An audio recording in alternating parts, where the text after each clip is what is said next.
د اسلام اسلامی کال شروع په محرم الحرام سره کیږي او انګریزي حساب هغه په جنوري سره شروع کیږي. دا څومره د افسوس خبره ده چې مسلمان په انګریزي حساب سره خوشحالي کوي. د انګریزانو چې کوم حساب وضع کړی دی په هغه باندې دی خوشحالي کوي، تقریبونه جوړوي. او د مسلمان د پاره دا څومره د افسوس خبره ده چې د عمر څه یوه حصه کمه سوله دی پر هغه باندې خوشحالي کوي.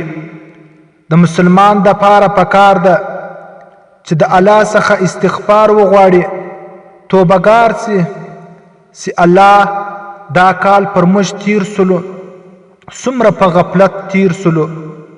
د انسان د پاره سوچ پکار دی چې دا کال پر ما تیر سلو، په دې کال کې ما ډیر نیک عمل وکړي او کمی ګناوې زیاتې وکړلې. د مسلمان د پاره پکار دی چې د آخرت فکر وکړي، الله ته توبهګار سي چې پر ما څومره په غفلت باندې دا کال تیر سلو.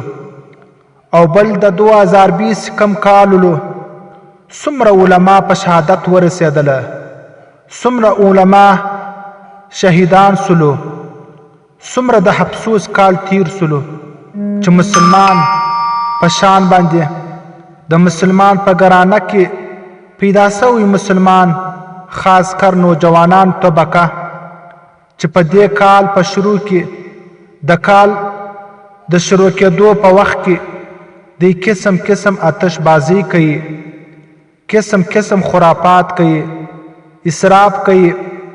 د مسلمان د پاره پکار ده چې د کال شروع په نیک عمل سره وکړي. مسلمان د پاره پکار ده چې د خپل نیک عمل د دې کال سره وابسته کړي ولای او په دا ورځ د ختم قرآن کولای او د حساب کولای چې پر ما دا کال تیر سو څومره ختمونه ما د قرآن وکړو.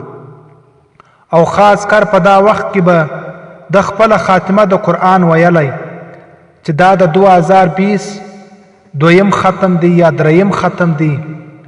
داسې مسلمانان باعث داسې ویډیوګانې کړې ولی، کفار مغرب ته ورښکاره کړې ولی چې موږ خو مسلمانان په دې شان سره ابتدا کوو، په دې شان سره خپل کال المنځو.